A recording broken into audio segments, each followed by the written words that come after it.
पेशवा पूर्वीचा माधवा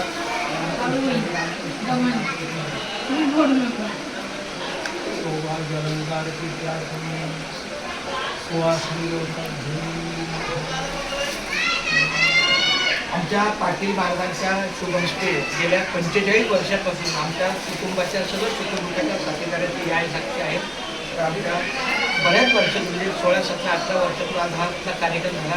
वास्तुशांती आहेत, आमचा गृहप्रवेश आणि आमच्या आईचं सगळ्याच्या इतिहास आमचे कारंडिक परिवारासाठी तुमच्या कार्याचं मोल करता येत नाही, पण तरी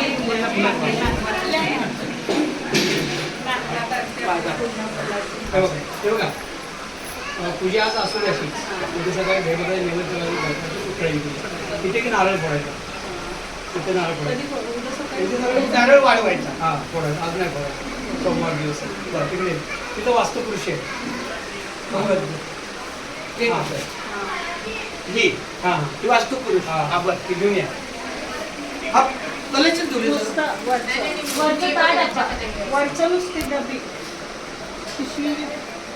मला दाखवली त्याला काय समजलं मला नाही दीपालीला दाखवा. अग्नी कोपरा कुठला आला तो. हां ते बघा त्याला काय म्हणतात वास्तुपुरुष. त्याला काय म्हणतात वास्तुला पालता दाखवायचा असं.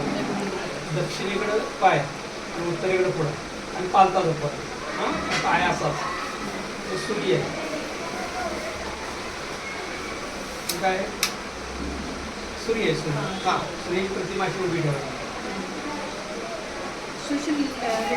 ते पंखा बंद करतो, सगळं चालेल. पंखा बंद करतो म्हणून आवाजासाठी. ओके, काही हरकत नाही बाबा. अशी उभी करायची आणि तिच्या पुढे हे झोपवायचं, बाकी असं.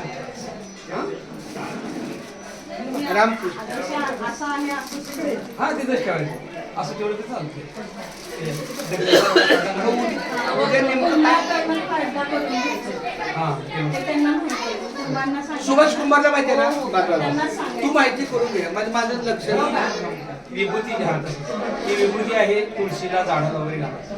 हां आणि होमाचं भांडं ठेवा. नाही. हा समजा काय चुकलं तर जनार्दन महाराजांना बोलावतो पुढे काय झालं चालते पुन्हा करा. हो ठेव तुम्ही. तर महाराज काय चुकलं आहे तर क्षमा बाकी करा. नारळ इथं बांधून ठेवा फुलज्योती नावाने सकाळ उद्या.